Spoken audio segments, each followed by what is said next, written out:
आखिर क्या करने आए थे महाभारत में विभीषण? क्या युद्ध में वो कौरव का साथ देने आए थे?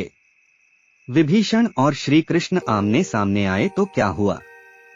महाभारत काल के धर्म ग्रंथों में हमें कुछ चिरंजीवियों का वर्णन मिलता है, जिन्हें साक्षात ईश्वर द्वारा अमरता का वरदान मिला हुआ है। ये चिरंजीवी कलियुग के अंत तक जीवित रहेंगे और अंत में श्री हरि के कलयुग के अवतार कल्कि का दर्शन करेंगे। हनुमान जी और भगवान परशुराम की तरह ही विभीषण की गिनती इन्हीं चिरंजीवियों में होती है। इन्हीं की तरह ही विभीषण भी आज तक जिंदा है, जिन्हें आज भी श्रीलंका की गुफाओं में देखने का दावा किया जाता है। द्वापर युग में भी विभीषण के होने के संकेत मिलते हैं।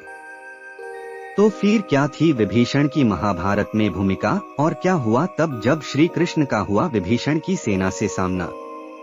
महाभारत के अनुसार द्रौपदी से विवाह के बाद पांडवों की पांचाल राज से मित्रता हो गई और पांडव अत्यंत शक्तिशाली हो गए।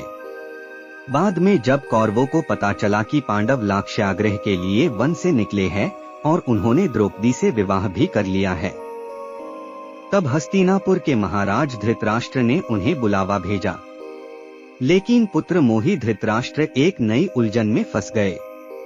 एक तरफ उन पर युधिष्ठिर को युवराज बनाने का दबाव बढ़ने लगा और वहीं दूसरी तरफ वे दुर्योधन को भी नाराज नहीं कर सकते थे। इसलिए इस परिस्थिति से बचने के लिए उन्होंने एक तीसरा मार्ग निकाला और पांडवों को खांडव प्रस्थ सौंप दिया। इसके बाद पांडवों की असली चुनौती शुरू हुई, क्योंकि खांडव प्रस्थ कोई साधारण स्थान नहीं बल्कि एक भयानक जंगल था, जहां भयंकर जंगली जानवर रहा करते थे।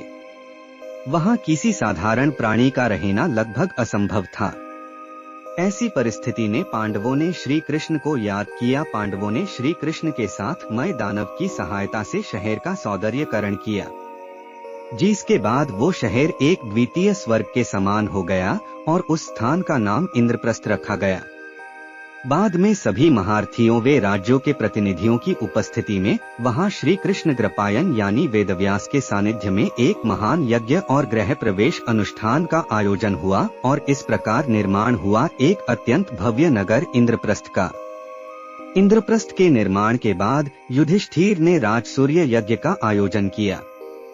इस यज्ञ में उन्होंने विभिन्न राज्यों के राजाओं को निमंत्रण भेजा और उनके बुलावे पर सभी राजा वहां उपस्थित हुए। महाभारत के कुछ संस्करणों के अनुसार एकलव्य भी युधिष्ठिर के राजसूर्य यज्ञ में आया था, क्योंकि वह शंखवीरपुर का राजा था। श्री कृष्ण ने युधिष्ठिर इसी राजसूर्य यज्ञ में शिशुपाल का अंत किया था। इस प्रकार युधिष्ठिर के उस राजसूर्य यज्ञ में सभी छोटे बड़े राजा उपस्थित हुए। ऐसा भी कहा जाता है कि युधिष्ठिर के उस राजसूर्य यज्ञ में लंका के राजा विभीषण भी आए थे। इंद्रप्रस्थ पहुंचकर विभीषण ने उस पूरे भव्य नगर के दर्शन किए तथा उन्होंने पांडवों के महल को भी देखा। विभीषण ने ये देखा कि युधिष्ठिर के राजपाट के आगे सभी राजा नतमस्तक हुए जा रहे हैं। वे युधिष्ठिर को स्वयं से ऊपर मान रहे हैं और युधिष्ठिर के आगे अपने सर झुका रहे हैं। लेकिन विभीषण ने ऐसा नहीं किया। उन्होंने ना तो युधिष्ठिर की सत्ता को स्वीकारा और ना ही उन्होंने युधिष्ठिर के आगे अपना सर झुकाया।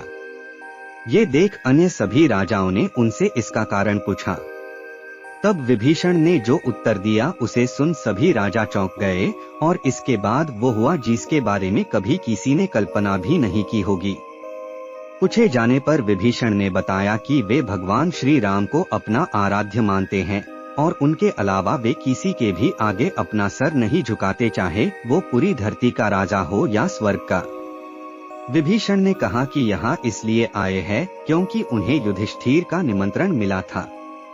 एक राजा होने के नाते वे यहाँ उपस्थित हुए हैं, लेकिन वो युधिष्ठिर की अधीनता को नहीं स्वीकार सकते, क्योंकि वे स्वयं को पहले से ही राम जी के अधीन कर चुके हैं और उनकी इसी भक्ति को देखकर उन्हें राम जी ने अमरता का वरदान दिया है।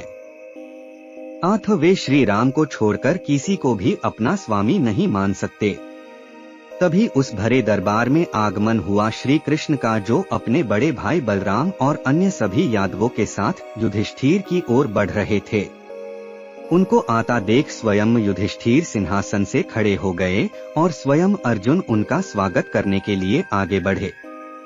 वहां मौजूद सभी ने श्री कृष्ण समक्ष अपना सर झुकाया था, लेकिन विभीषण ने ऐसा नहीं किया और श्री कृष्ण ने विभीषण को देख लिया। तभी श्री कृष्ण ने एक ऐसी माया रची जिससे विभीषण को कृष्ण में राम जी के और बलराम में लक्ष्मण जी के दर्शन होने लगे।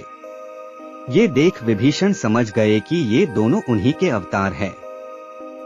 श्री कृष्ण में प्रभु राम का दर्शन करने के बाद विभीषण की आंखें भर आई और उन्होंने श्री कृष्ण के चरण स्पर्श किए।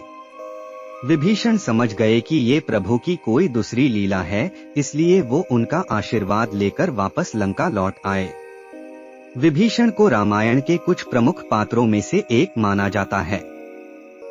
वे रावण के भाई होने के बावजूद श्री राम के अनन्य भक्त थे। उन्होंने लंका में रहते हुए भी श्री राम जी की भक्ति की तथा रावण के बाद लंका पर शासन किया। विभीषण ऋषि बुलत्स्य के पुत्र ऋषि विश्रवा और कृहकसी के सबसे छोटे पुत्र थे। राक्षसी जाति का होने के बावजूद वे बाली और प्रहलाद की तरह हरि भक्त थे। उनका व्यवहार राक्षसों जैसा नहीं था। उन्होंने अपने बड़े भाइयों के साथ ब्रह्मा जी की तपस्या की थी और वे एक बड़े राम भक्त थे। राक्षस नगरी लंका में रहने के बाद भी वे भगवान विष्णु के परम भक्त थे। पिता से मिले गुणों के कारण वो पराई स्त्री को सम्मान की दृष्टि से देखते थे। उन्होंने माता सीता के हरण का पुरजोर विरोध किया। उन्होंने रावण को सद्गति का मार्ग सुझाया, किंतु हठी रावण ने एक ना सुनी और अपना सब कुछ गवा बैठा। ऐसी अनजानी बातें जानने के लिए हमारी चैनल को सब्सक्राइब कीजिए। धन्यवाद।